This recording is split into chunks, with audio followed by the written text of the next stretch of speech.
안녕하세요. 크리스탈과 함께 책 읽는 시간입니다. 오늘 함께 하실 작품은 오헨리의 단편 중에 검은 독수리의 실종, 인생은 연극이다 입니다. 오헨리는 미국의 단편소설 작가로 10년 남짓한 작가 생활 동안 300여 편의 단편소설을 썼습니다. 오스틴에 있는 제1국립은행의 은행원으로 일하며 습작을 시작했고 1893년 주간지 롤링스톤을 창간하며 문단에 데뷔했습니다. 1896년 은행 공금 횡령 혐의로 기소되어 3년형을 살게 되는데 옥중에서의 체험을 소재로 단편 소설을 쓰기 시작했습니다. 오헨리의 작품은 풍자, 기지, 애수에 찬 능란한 화술과 소고로서 평범하고 가난한 미국인들의 생활을 정확하게 그려냈으며 짜임새 있는 작품 구성과 뜻하지 않은 결말로 독자에게 진한 감동을 안겨준다는 평을 받았습니다. 대표적인 작품으로는 마지막 잎새, 크리스마스 선물 등이 있습니다. 구독, 좋아요, 알림 설정 부탁드립니다.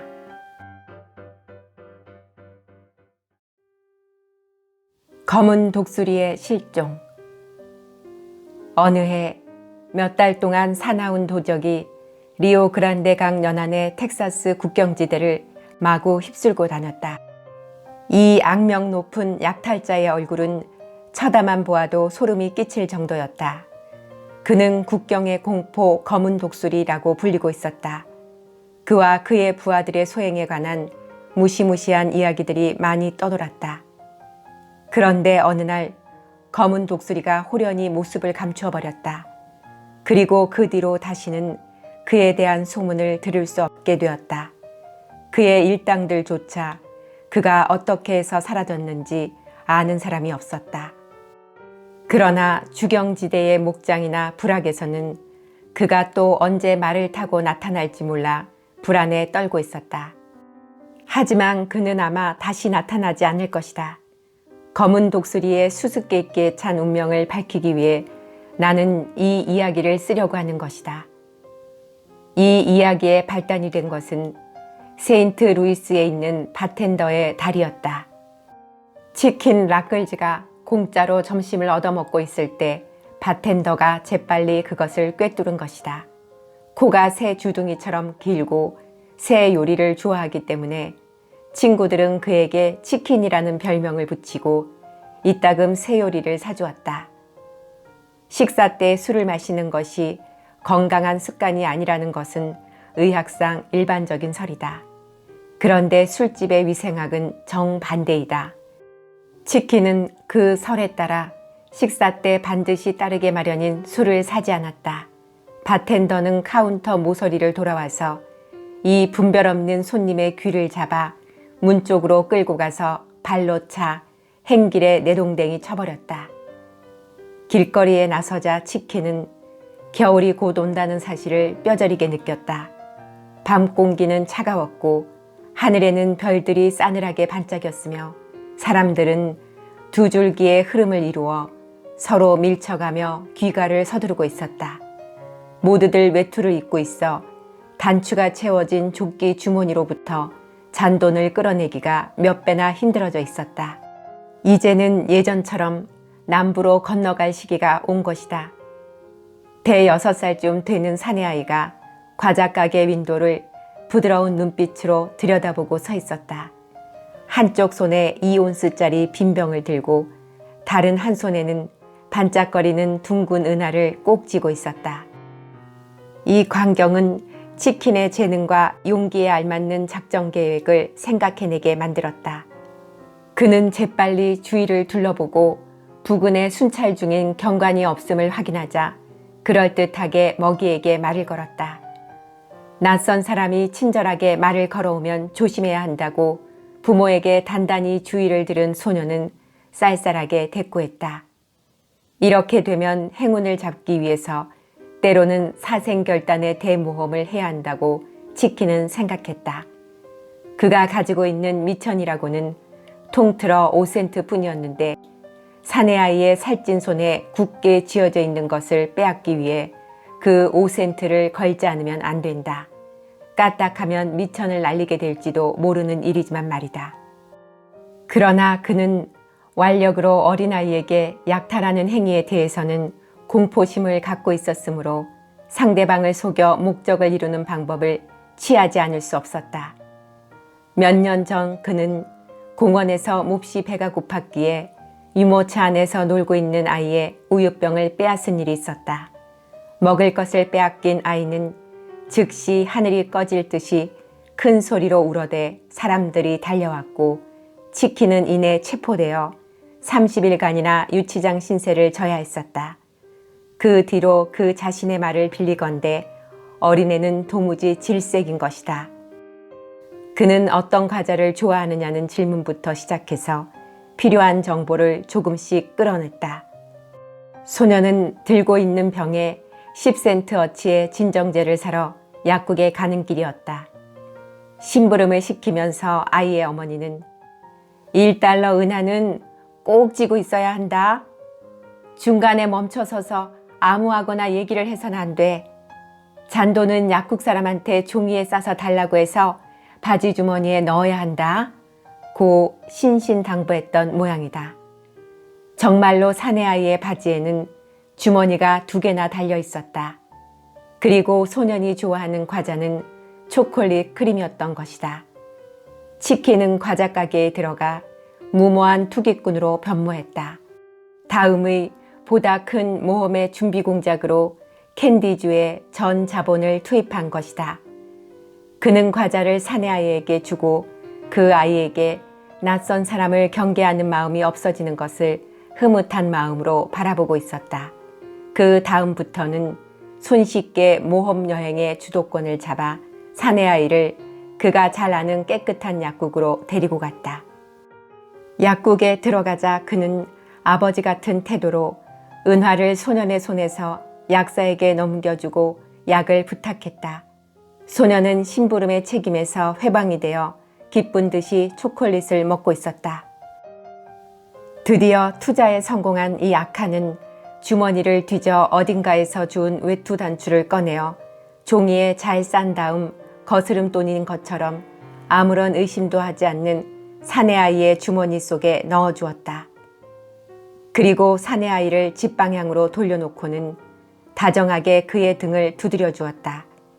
치킨의 마음은 이름 그대로 깃털 달린 동물의 깃털만큼이나 부드러웠다. 이리하여 이 투기꾼은 투자금의 17배라는 순이익을 올렸던 것이다. 그로부터 2시간 뒤에 광산철도의 화물열차가 빈 화차를 뒤에 매달고 텍사스를 향해 정거장을 빠져나오고 있었다.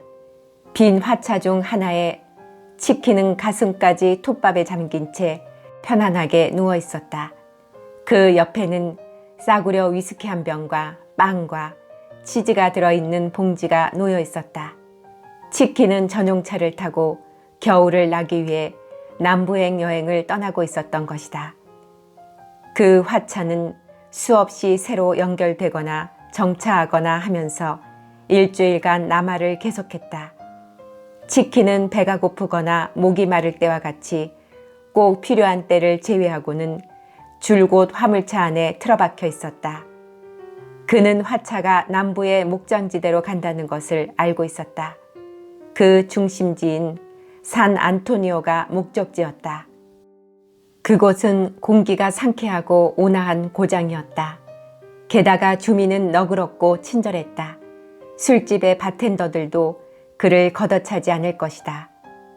설령 식사하는데 오랜 시간이 걸리더라도 같은 식당을 자주 가더라도 그들은 별로 화를 내지 않고 입에 밴 욕설이나 퍼부을 것이다.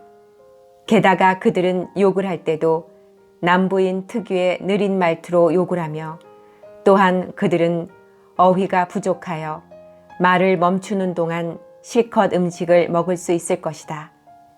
그곳의 날씨는 언제나 봄과 같았고 광장은 밤이면 음악이나 축제 소동이 있어 항상 즐거웠다. 설령 잠자리가 없더라도 밖에서 기분 좋게 잠을 잘 수가 있었다. 텍서 커너에서 그가 탄 화차는 방향을 바꾸었다. 그리고는 계속 남하하여 오스틴의 콜로라도 다리를 지나 산 안토니오를 향해 화살처럼 달렸다. 화물열차가 그곳에 닿았을 때 지키는 곤히 잠들어 있었다. 10분 뒤 열차는 다시금 떠나 종착역 라레드로 향했다. 이 텅 빈 화차는 근처의 목장에서 짐을 싣기 위해 곳곳에 배치되고 있었던 것이다. 치킨이 눈을 떴을 때 화차는 점거 중이었다. 판자 틈으로 달이 밝은 밤이 보였다. 밖으로 기어나가 보니 자기가 탄 화차가 다른 세 칸의 화차와 함께 쓸쓸한 곳에 방치되어 있음을 알았다. 어두운 들판 한가운데에 남겨진 치킨은 보트와 함께 무인도로 올라선 로빈슨 크루소와 같은 신세가 되었다. 선로 근처에는 하얀 말뚝이 서 있었다. 가까이 다가가 보니 위쪽에 산 안토니오라고 적혀 있었다. 라레드는 아직도 먼 곳에 있는 것이다. 그곳에서 100마일 사방에 동리라고는 하나도 없었다. 코요테 떼들이 짖기 시작했다.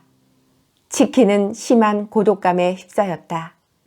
보스턴에서는 일자 무식한 상태에서, 시카고에서는 아무런 배짱 없이, 필라델피아에서는 잠잘 곳도 없이, 뉴욕에서는 의지할 만한 연줄 하나 없이, 그리고 피츠버그에서는 술 한 잔 마시지 못하고 살아온 그였지만 지금처럼 이렇게 외로움을 느껴본 적은 일찍이 없었다.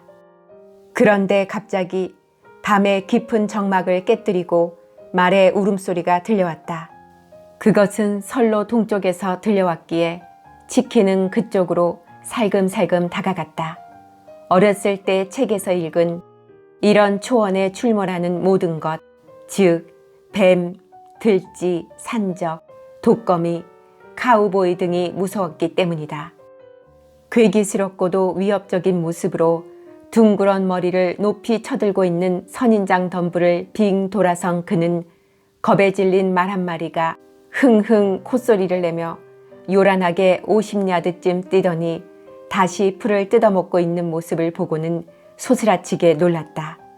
그러나 그것은 이 무인도 같은 황야에서 치킨이 공포를 느끼지 않는 유일한 것이었다.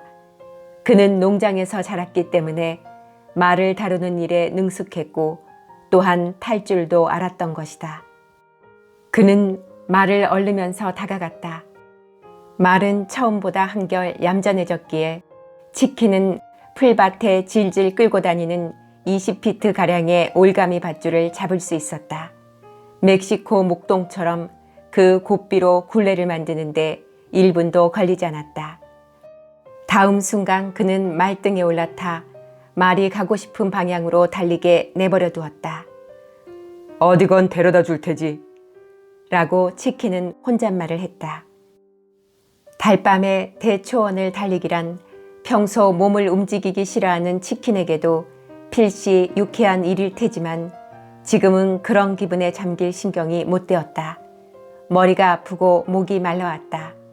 게다가 운수 좋게 찾아낸 말이 데려다주는 곳에 무엇이 기다리고 있을지 몹시 불안했기 때문이었다.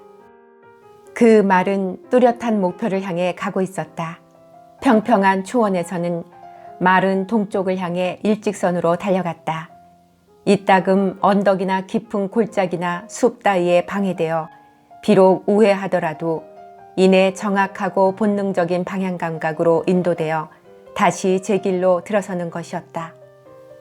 마침내 완만한 언덕 비탈길에 이르자 말은 속도를 늦추어 천천히 걸었다. 문득 보니 돌을 던지면 닿을 정도의 거리에 숲이 있었고 멕시코식 움막, 통나무를 지어 진흙으로 벽을 바르고 풀로 지붕을 깐 작은 오두막이 서 있었다. 달빛 속에 오두막 근처의 주변 땅이 양의 발굽으로 밟혀져 있는 것이 보였다. 갖가지 도구, 로프, 마구, 안장, 양가죽, 사료 등 캠프용 집 침대 따위가 어지럽게 흩어져 있었다. 물통은 오두막 입구에 있었다. 치킨은 말에서 내려 말을 나무에 매달았다. 그리고는 몇 번이나 불러보았으나 집안에서는 아무런 인기척이 없었다. 그는 성냥을 켜서 테이블 위 램프를 켰다. 필요한 것만 갖춘 독신용 집이었다. 치킨은 구석구석을 살펴보다가 마침내 뜻밖의 것을 찾아냈다. 작은 녹색 항아리 안에 마시고 싶어 하던 술이 1쿼터가량 담겨 있었던 것이다. 그로부터 30분 뒤에 치킨은 비틀거리며 그곳에서 나왔다. 그는 자기의 누더기 옷 대신 양치기 옷을 입었다. 긴 구두를 신었고 걸을 때마다 박차가 짤랑거렸다. 허리에는 탄알이 가득 꽂힌 권총띠를 둘렀으며 좌우 권총집에는 커다란 유견발 권총이 한 자루씩 들어있었다. 그는 근처를 돌아다니며 담요나 안장, 굿비를 찾아 말에 장비했다. 그리고는 다시금 말을 타고 큰 소리로 노래를 부르면서 달리기 시작했다. 후리오 강가에는 가축을 훔치는 도적단인 바드킹 일당이 야영을 하고 있었다. 그들의 약탈은 여느 약탈에 비해 그리 대담무쌍한 것은 못 되었는데도 차츰 사람들의 입에 오르내리게 되어 마침내 킨네이 데이가 이끄는 삼링 경비대가 일당을 토벌하는 데 파견되었다.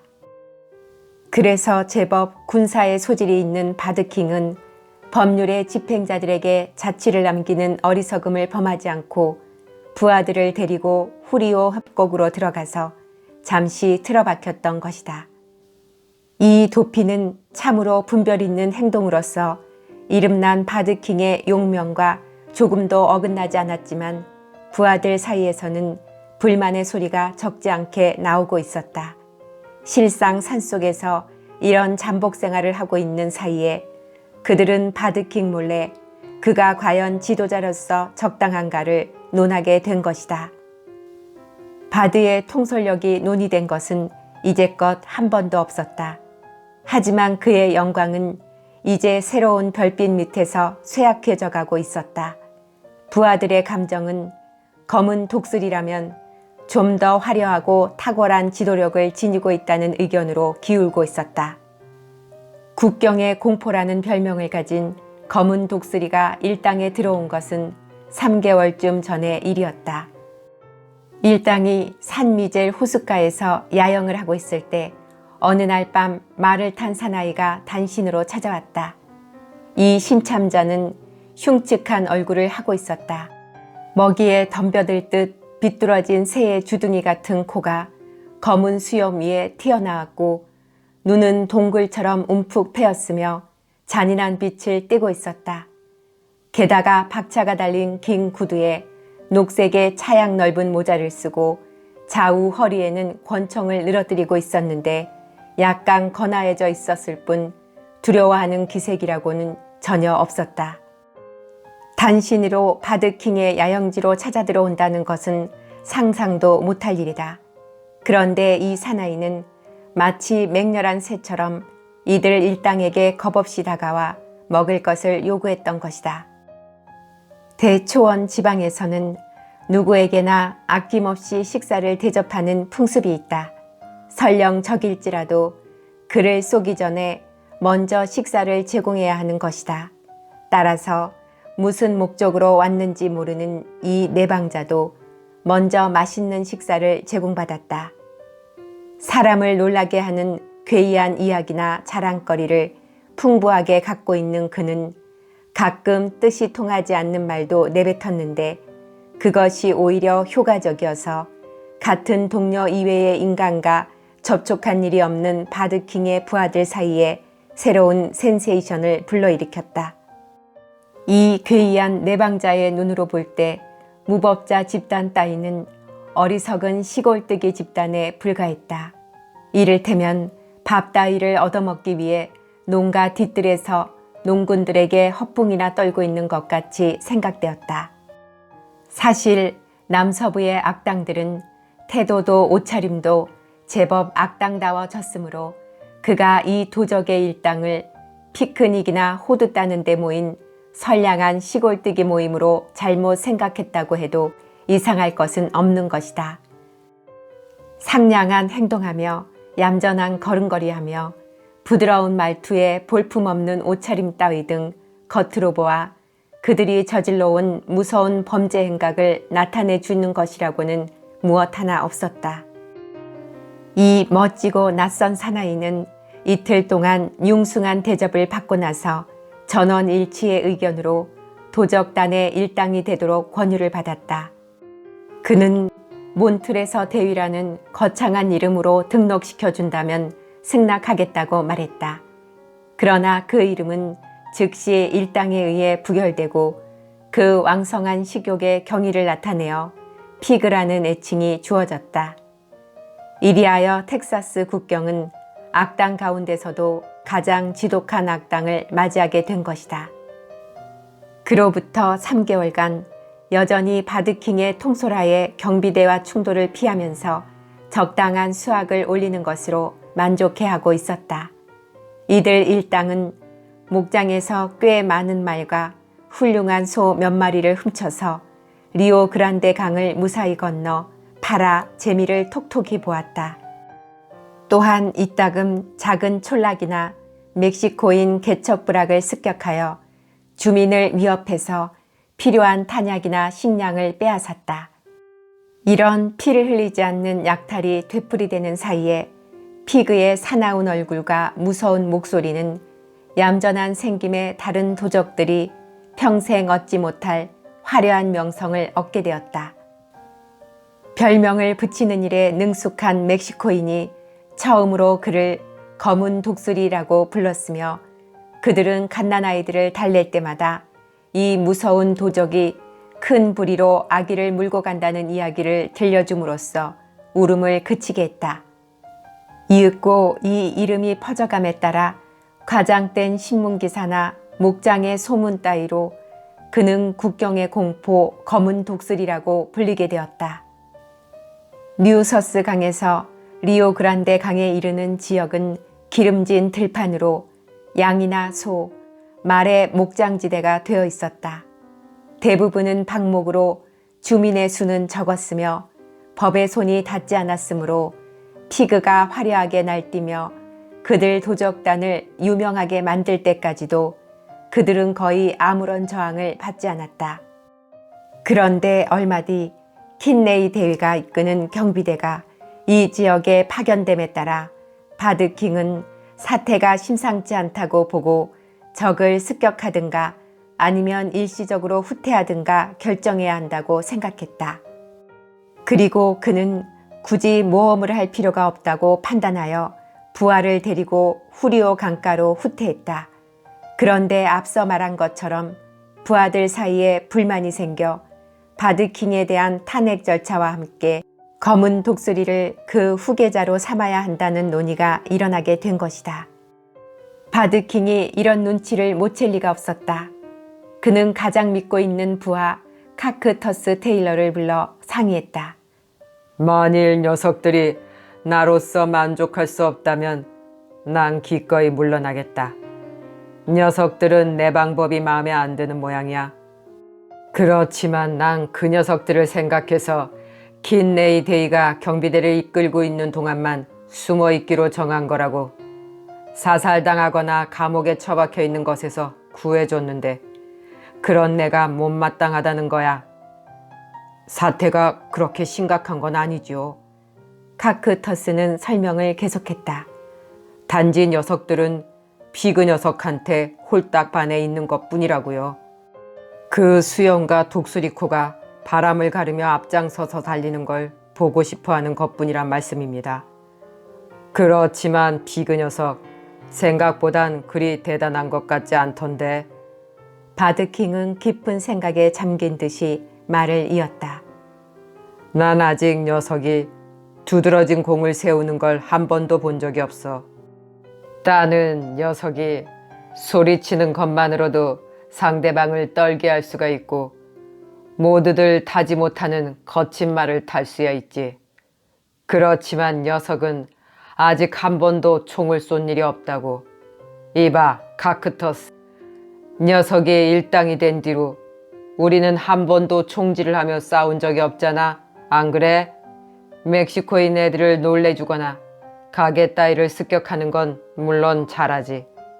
강도나 절도를 시키면 천하일품이지만 막상 총을 쏘는 일에 얼마만큼 공을 세울 수 있는지는 의심스럽다고.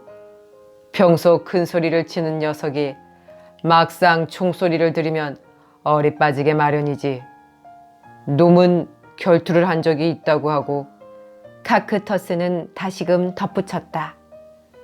안 가본 데가 없다고 허풍을 떨고 있습죠.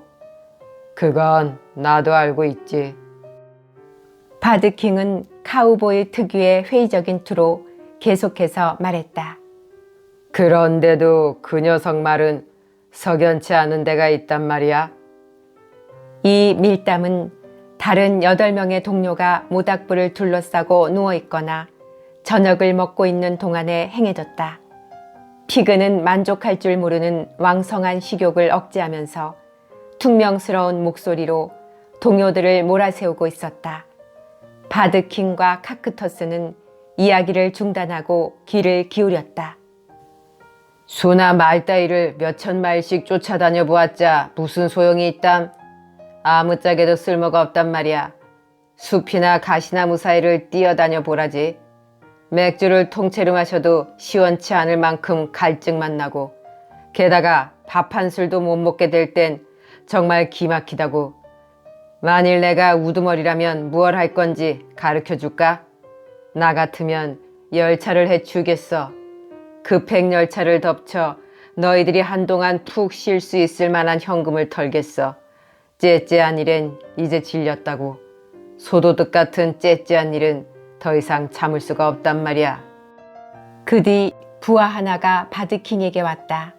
그리고는 한쪽 다리에 무게를 싣고 바드킹의 감정이 상하지 않도록 은근하면서도 조심스러운 말투로 퇴진을 요구했다. 바드킹은 그들의 의사에 따라 스스로 물러나기로 했다. 보다 큰 위험과 수확이 그들의 소망인 것이다.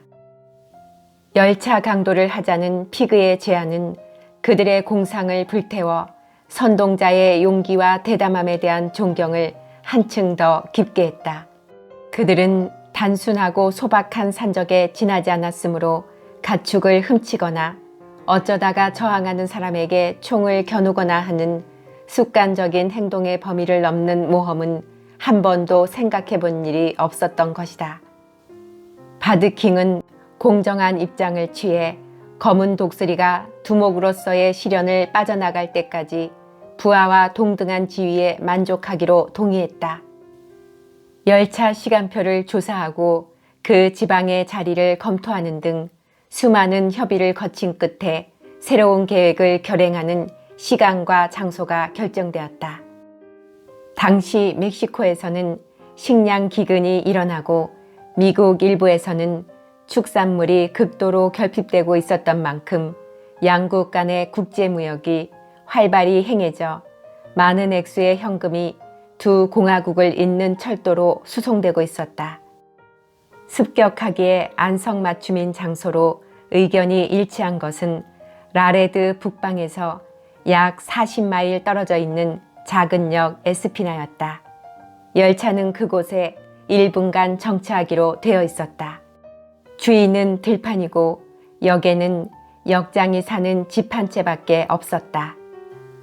검은 독수리가 이끄는 일당은 밤에 말을 타고 떠났다. 에스피나 근처에 이르자 그들은 2, 3마일 떨어진 숲속에서 종일 말을 쉬게 했다. 열차는 오후 10시 30분에 에스피나에 닿을 예정이었다. 따라서 열차를 습격한 뒤 약탈품을 가지고 이튿날 새벽녘에는 멕시코 국경을 넘을 수 있을 터였다. 검은 독수리는 자기에게 주어진 명예와 책임을 피하려는 기색을 조금도 보이지 않았다. 그는 신중하게 부하에게 자기의 임무를 부여하였고 그 역할을 지도했다. 각기 4명씩 서로 양쪽 숲에 매복해 있기로 되어 있었다. 귀가 밝은 로저스가 역장을 구금하고 말타기의 명수 찰리는 말 옆에 남아 언제든 떠날 수 있도록 준비해 놓았다. 열차가 정차할 때 기관차의 위치를 예측하여 그 지점의 선로 한쪽에는 바드킹이 매복하고 반대쪽에는 검은 독수리가 매복한 후 두 사람은 기관사와 화보에게 권총을 들이대고 기관차에서 끌어내어 열차 뒤쪽으로 가게 만들면 되었다. 그리고는 열차 내의 현금을 빼앗아 도주하면 끝이었다. 단 검은 독수리가 권총을 발사하여 신호를 할 때까지는 모두들 움직이지 않기로 약속했다. 그야말로 계획은 완벽했다. 열차 도착 시간 10분 전에 전원은 각자 자리에 배치되었고 무성한 숲속에 몸을 숨겼다. 멕시코만에서 흘러나오는 비구름에 덮여 밤은 어두웠다. 검은 독수리는 선로에서 약 5야드 떨어진 풀숲 그늘에 엎드려 있었다. 허리에 벨트에 6연발짜리 권총 2개를 찔러놓고 이따금 주머니에서 술병을 꺼내 입에 갖다 댔다. 선로 저쪽에 한 점의 별이 나타났는가 싶더니 그것이 이내 커져 다가오는 기관차의 헤드라이트로 변했다. 그것과 함께 열차가 달려오는 소리가 차츰 높아졌다. 이윽고 기관차는 마치 도적들을 법의 손에 넘기려고 온 괴물처럼 그들을 노려보며 귀청이 찢어질 것 같은 날카로운 소리를 내며 다가왔다. 검은 독수리는 땅에 엎드렸다. 그러나 기관차는 예상과는 달리 검은 독수리와 바드킹이 매복하고 있는 지점을 50야드나 더 지나서 멈추었다. 검은 독수리는 일어서서 재빨리 주위를 돌아보았다. 부하들은 모두 엎드린 채 신호를 기다리고 있었다. 바로 그때 눈앞의 것이 그의 주의를 끌었다. 그 열차는 통상의 여객열차가 아니라 객차와 화차가 섞인 혼합열차였다. 그 앞에 멈추어진 6의 화차의 문이 어찌된 일인지 약간 열려 있었다. 검은 독수리는 다가가서 문을 열었다. 어떤 냄새가 그의 코를 자극했다. 그것은 축축하고 곰팡내가 났지만 황홀해지는 것 같은 그리운 냄새, 즉 옛날의 행복한 나날이며 여행의 추억을 심하게 북돋워주는 냄새였다. 그는 마치 고향으로 돌아온 방랑자가 소년 시절을 보낸 옛집의 울타리에 해묵은 장미 냄새를 그리워하듯 그 매혹적인 냄새를 맡았다. 향수가 그의 마음을 뒤흔들었다. 그는 손을 뻗어 화차 안을 더듬었다. 건조하고 부드러우면서도 포근한 톱밥이 깔려 있었다. 밖에서는 안개비가 차가운 얼음비로 변하고 있었다. 발차를 알리는 벨소리가 높이 울렸다. 그러자 검은 독수리는 벨트를 풀어 건종채 땅바닥에 집어던졌다. 박차도 그리고 차양이 넓은 모자도 재빨리 집어던졌다. 검은 독수리는 털갈이를 하고 있는 셈이었다. 기차는 한바탕 흔들렸다가 발차했다. 검은 독수리는 화차로 기어올라가 문을 닫았다. 그는 톱밥 위에 벌렁 누워 검은 술병을 가슴에 안고는 눈을 감았다. 사나운 얼굴에 약간 바보스러우나 행복해 보이는 미소를 띠며 치킨 라끌즈는 이제 고향으로의 여행길에 오른 것이다.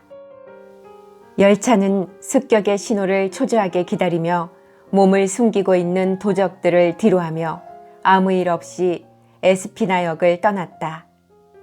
열차가 속도를 가함에 따라 서로 양쪽에 있는 숲의 검은 그림자가 시계를 지나갔다. 차장은 파이프에 불을 당기고 창으로 밖을 바라보면서 중얼거렸다.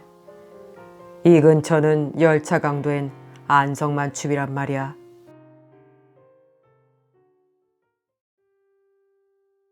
인생은 연극이다. 얼마 전 신문기자인 친구가 요즘 한창 인기를 얻고 있는 버더빌의 연주를 가자는 말에 함께 관람하러 갔다. 공연 중에 바이올린 독주가 있었다. 연주자의 나이는 40이 좀 넘어 보였지만 온통 하얀 머리카락에 엄격한 얼굴을 하고 있었다. 나는 음악에 별로 취미가 없었으므로 음의 구성 따위에는 아예 관심조차 없었다. 그래서 연주자의 얼굴만 바라보고 있었다. 사실 한두어 달 전에 저 사나이가 화제의 인물이 된 적이 있다네. 신문 기자인 친구가 말을 이었다. 내가 그 사건을 맡게 됐어. 가벼운 흥미를 줄 만한 읽을거리로 만들 예정이었지. 편집장은 내가 가끔 쓰는 삼면 기사에 희문적인 문장이 마음에 들었던 모양이더라고. 사실 나는 지금 코미디 같은 읽을거리를 하나 쓰고 있거든. 그러나 어쨌든 즉시 무대로 찾아가서 자료를 모았지. 그런데 제대로 기사화되지를 않는 거야. 회사로 돌아가 써봤더니 영락없이 이스트사이드의 장례식 기사를 코믹하게 만든 것에 불과했지. 왜냐고? 희문조의 글만 써온 내 펜으로는 제대로 감을 잡을 수가 없었던 거지. 자네라면 그것을 재료로 멋진 일막 비극을 써낼지도 모르겠군. 아무튼 나중에 자세히 말해주겠네. 공연이 끝나고 나자 친구는 포도주를 마시면서 그 이야기를 해주었다. 그가 이야기를 끝마쳤을 때 내가 말했다. 어째서 그게 누구나 웃음을 터뜨릴 만한 재미있고 유쾌한 읽을거리가 안 된단 말인가? 만일 그 세 사람이 실제로 무대에서 연극을 하고 있는 배우였더라면 아마 그보다 익살맞고 바보스러운 연기는 할 수 없다고 생각하네. 아니, 솔직히 말해서 모든 무대란 하나의 사회이고 그곳에 나오는 배우들 역시 이 세상에 흔해 빠진 여자나 남자에 지나지 않는다고 생각하네. 셰익스피어 선생의 말을 빌리자면 난 인생을 연극이라고 말하고 싶다고. 그럼 자네가 한번 써보지 않으려나? 친구가 말했다. 좋아, 한번 해보지. 나는 대답했다.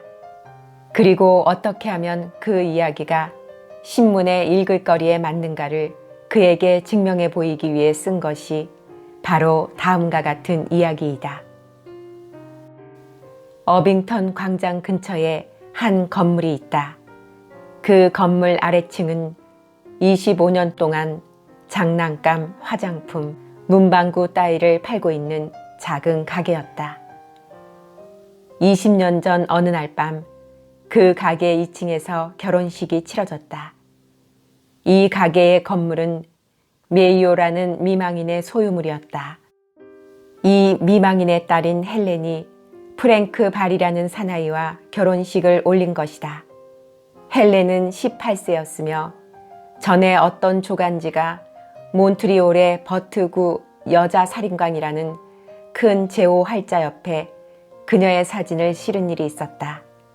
그러나 독자의 주의를 기울여 사진 밑을 본다면 그것이 거리의 미인 특집이라는 연재물 중 하나에 지나지 않는다는 사실을 깨달을 것이다.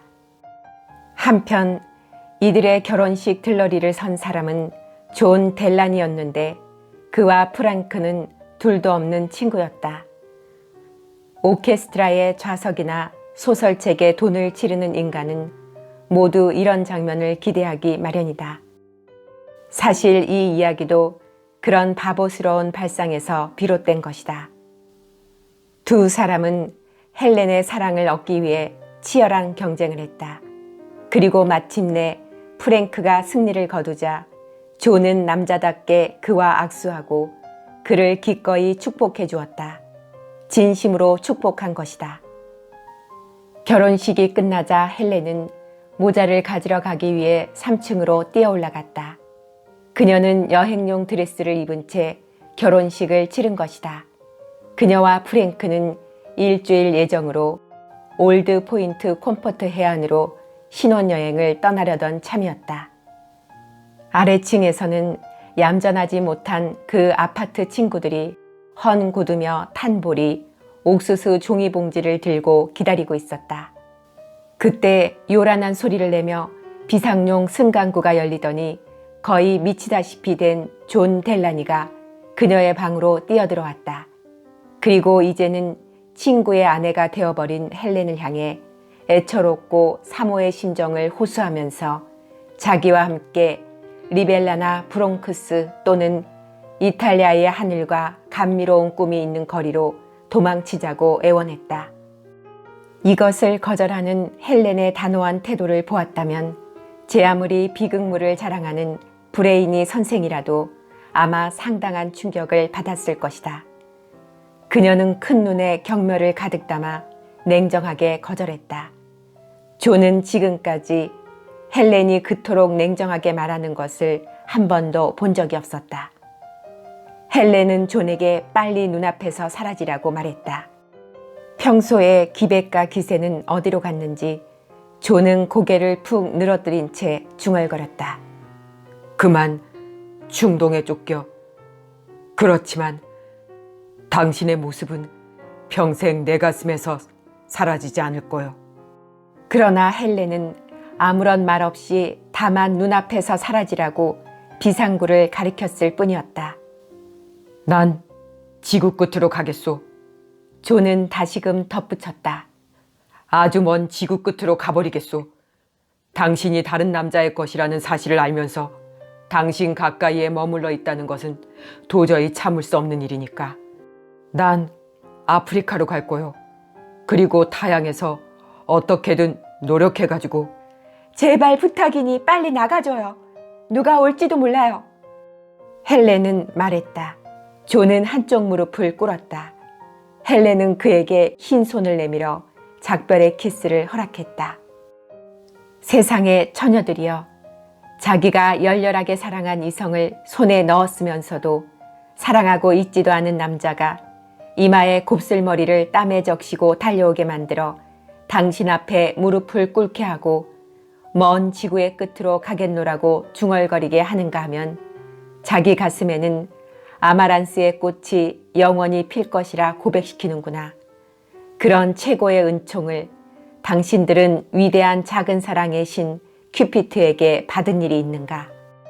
자기의 아름다움의 힘을 알고 자기의 행복한 상태를 황홀해하며 확인하면서 사랑에 멍든 사나이가 당신 손에 마지막 입맞춤을 하고 있을 때 자기의 손톱이 깨끗이 색칠되어 있음을 기뻐하고 드디어 이 불행한 사나이가 먼 이국 땅으로 사라져버린다고 생각하는 것은 절대로 손에 넣어서는 안 되는 쓰디쓴 구슬인 것이다. 그때 짐작하신 대로 느닷없이 방문이 열렸다. 신부가 모자끈을 매는데 시간이 너무 많이 걸린다고 생각한 신랑이 방으로 뛰어들어온 것이다. 그때 헬렌의 손에 작별 키스를 마친 존은 막 비상구로 뛰어나가려고 하고 있었다. 희망하신다면 여기서 잠시 가벼운 음악을 삽입하는 것도 좋을 것이다. 슬프디 슬픈 바이올린의 애조와 클라리넷 한 곡조와 첼로 한 곡조. 그것이야 어떻든 방 안의 전경을 상상해보라. 마음의 상처를 입은 프랭크는 흥분한 나머지 창백한 얼굴로 마구 외쳐댔다. 헬렌은 그에게 매달려 사실을 설명하려고 했다. 하지만 그는 그녀의 손목을 잡아 자기 어깨에서 밀어내고 한 번, 두 번, 세 번 그는 그녀를 이리저리 떼밀고 어떻게 했는지는 무대 감독에게 질문하시라. 마침내 그녀는 모질게 떠밀려 바닥에 쓰러져 마구 울음을 터뜨렸다. 그러자 프랭크는 다시는 내 얼굴 따위는 보고 싶지 않다고 고함치고는 뛰어나가 대경 실색하고 있는 축하객들 사이를 비집고 밖으로 미친 듯이 달려나가 버렸다. 그런데 이것은 연극이 아니고 실제로 있었던 일인 만큼 다음 막이 오를 때까지의 20년 뒤에는 관객들의 신상에도 변화가 일어났을 것이다. 가령 결혼을 했다든가 이미 세상을 떠났다든가 부자가 되었다든가 가난뱅이가 되었다든가 더 행복해졌다든가 불행해졌다든가 하는 변화 말이다. 바리 부인은 그 건물과 가게를 상속받았다. 38세가 되었지만 지금도 미인 콩쿠르에 출전하면 18세쯤 되는 처녀를 상대로 하여 단연코 최고점을 딸 것이 분명해 보일 정도로 아름다웠다. 이제는 그녀의 결혼식 때 사건을 기억하고 있는 사람은 거의 없었지만 그녀는 그 사실을 결코 숨기려 하지는 않았다. 좀약이나 나프탈렌 속에 쳐넣어 두려고도 하지 않았으나 대신 그것을 잡지에 팔려고도 하지 않았다. 어느 날 돈벌이가 좋은 중년의 변호사가 그녀의 가게에 법률 용지와 잉크를 사러 왔다가 카운터 너머에 그녀에게 정중히 구원했다. 저 굉장히 기쁘게 생각해요. 헬렌은 상냥하게 말을 이었다. 고마워요. 하지만 저는 20년 전에 어떤 사람과 결혼한 적이 있답니다. 상대방은 남자답기보다도 차라리 바보 같은 사람이라고 말하는 편이 좋은 그런 사람이었지요. 하지만 저는 아직도 그 사람을 사랑하고 있습니다. 하기는 그 사람과 같이 있었던 시간은 결혼식 후 불과 30분 정도였지만 말씀이에요. 저 필요하신 잉크는 카피용인가요? 아니면 필기용인가요? 변호사는 옛날 수법에 따라 카운터 너머로 머리를 숙여 헬렌의 손등에 점잖게 키스하고는 사라졌다. 헬렌은 한숨을 쉬었다. 지금 그녀는 38세였지만 아직도 상당히 아름다웠고 누구에게나 존경받았다. 그런데도 그녀가 구애자에게 받게 되는 것은 비난 아니면 작별의 말뿐이었다. 게다가 한층 더 나쁜 것은 이 마지막 구애자의 경우는 단고를 한 사람 잃는 셈이었다. 장사가 신통치 않자 헬렌은 방을 새놓는다는 표차를 매달았다. 3층에 큰 방 2개가 적당한 입주자를 기다리는 상태였다. 어느 날 바이올린을 연주하는 라몬티라는 사나이가 방 하나를 계약했다. 시끄러운 산동네는 이 음악가의 섬세한 귀에는 견딜 수 없는 곳이었기에 그의 친구가 사막 속의 오아시스와도 같은 바리 부인의 집을 그에게 소개한 것이다. 진한 눈썹과 아직 젊은 얼굴, 그리고 이국풍의 턱수염을 가진 멋진 남자였다. 특히 개성 있는 잿빛 머리와 밝고 쾌활한 태도는 그 집에서 환영받기에 충분했다. 헬렌은 가게 2층에 살고 있었다. 이 집의 구조는 약간 색달랐다. 홀이 크고 거의 사각형이어서 한쪽 끝을 가로질러 가면 3층으로 통하는 계단이 있었다.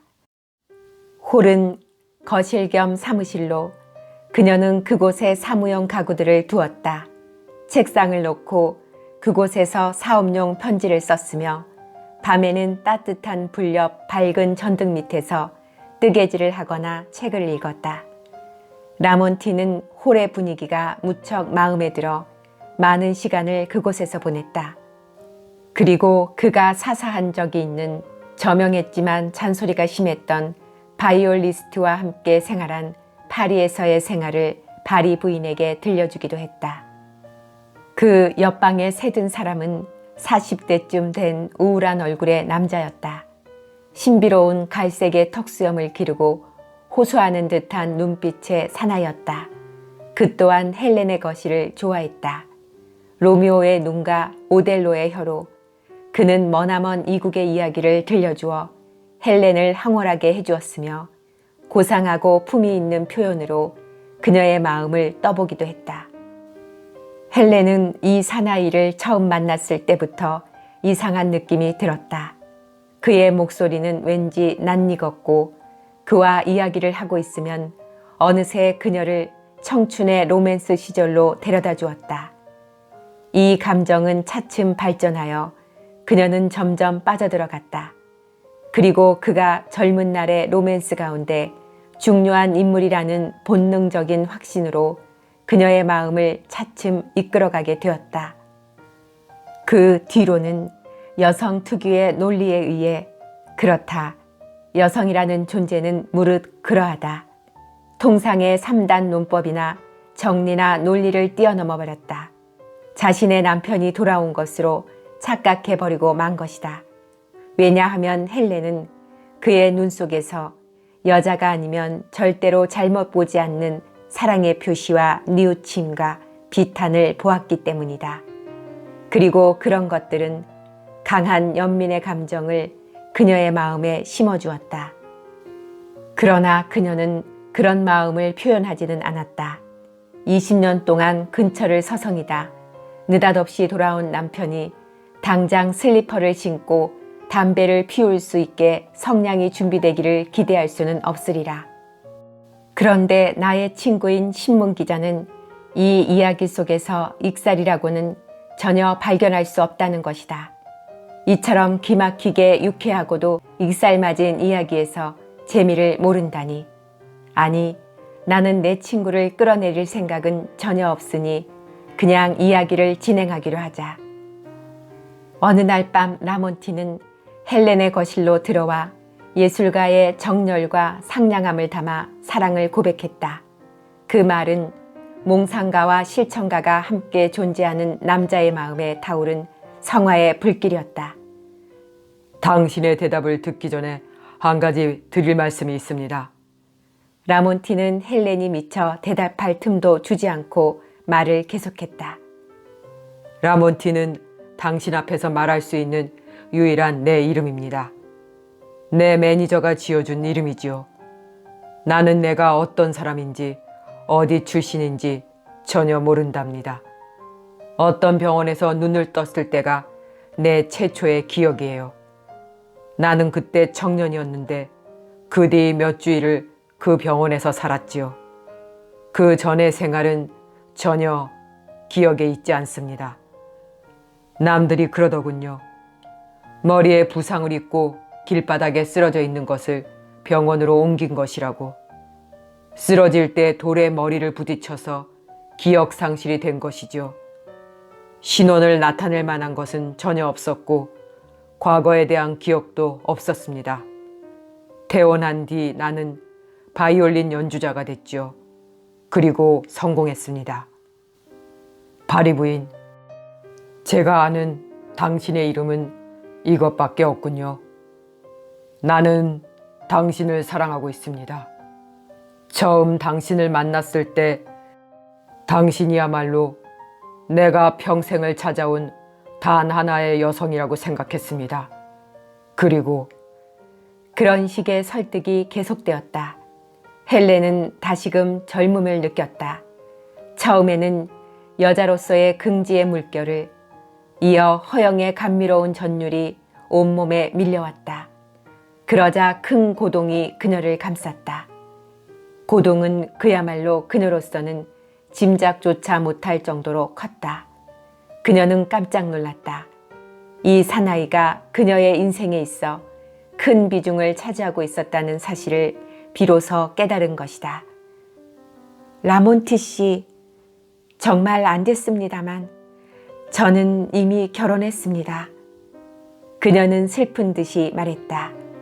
거듭 말해두지만 이곳은 무대가 아니라 어빙턴 광장 근처의 오래된 집안인 것이다.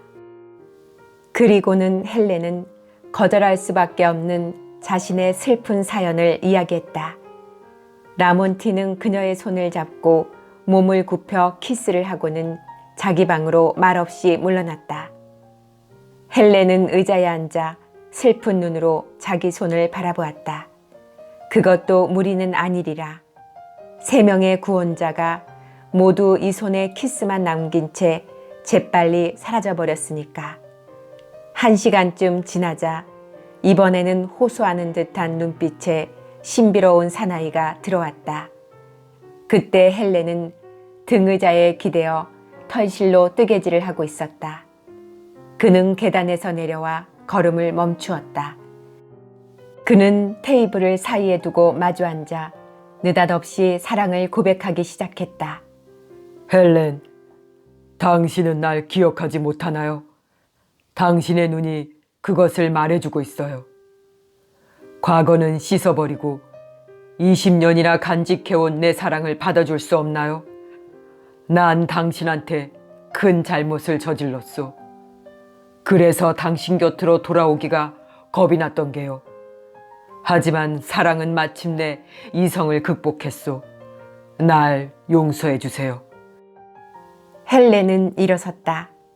사나이는 그녀의 한 손을 잡고 떨면서 굳게 쥐었다. 그녀는 그대로 서 있었다. 이런 기막힌 장면을, 그리고 그녀의 마음의 움직임을 어느 누구도 무대에서 표현할 수 없다는 것이 참으로 안타까울 뿐이다. 실은 그녀의 마음은 둘로 나뉘어 있었다. 남편에 대한 잊을 수 없는 순수한 처녀의 애정과 처음으로 선택한 사나이에 대한 비밀스럽고도 아름다운 감정이 그녀의 마음을 절반이나 차지하고 있었다. 그녀는 순수한 감정으로 기울어져 갔다.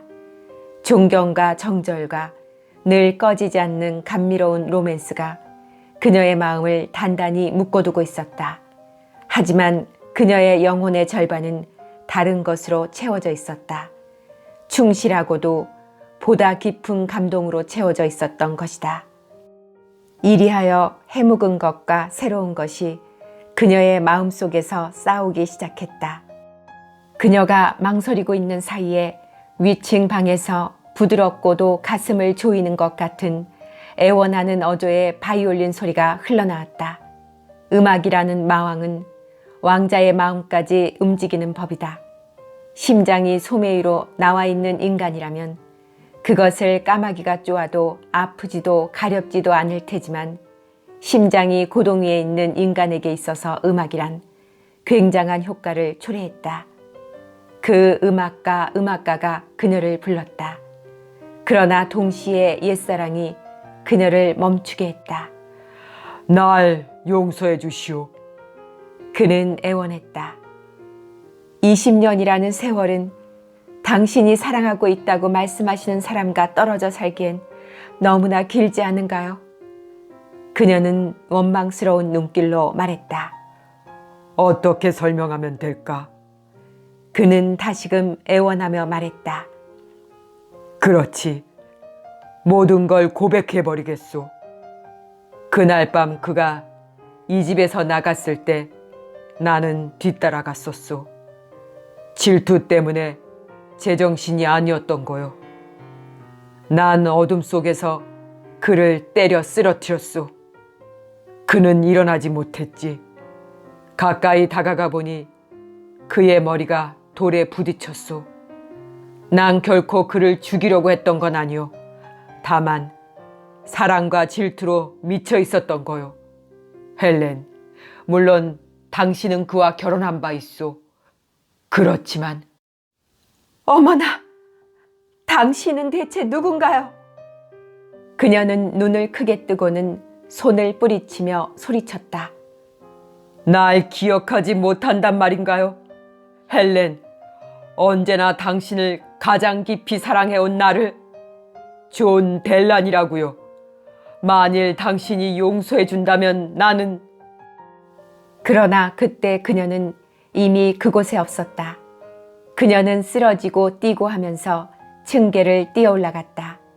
그녀를 기억하지는 못하지만 그 두 번째 인생에 있어 그녀를 사랑하고 있는 사나이에게 달려갔다. 그녀는 달려가면서 울고 소리치고 마치 노래하듯 외쳤다. 프랭크, 오 프랭크, 나의 프랭크. 이렇듯 이 세계의 영혼은 세계의 당구공처럼 세월에 희롱당한 것이다. 나의 친구인 신문기자가 이 속에서 어떠한 익살도 찾아내지 못하는 이유는 무엇일까?